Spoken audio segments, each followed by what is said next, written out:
solo una página porque me gusta, porque es cómica. Me parece muy gracioso. Siguiente pues. Si es cómica, entonces es echado cómico, ¿sí? Dale pues. Cuando apenas tenía 5 años, Simón Bolívar le habían regalado 2 tortuguitas. Después, Hipólita le regaló 2 tortugas más.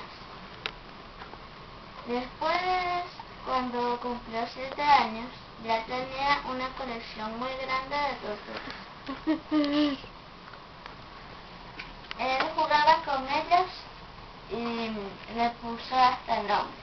Le puso Concepción, Juana, María, Antonia, Hipólita, María. Y todas las mujeres de la casa estaban dignamente representadas.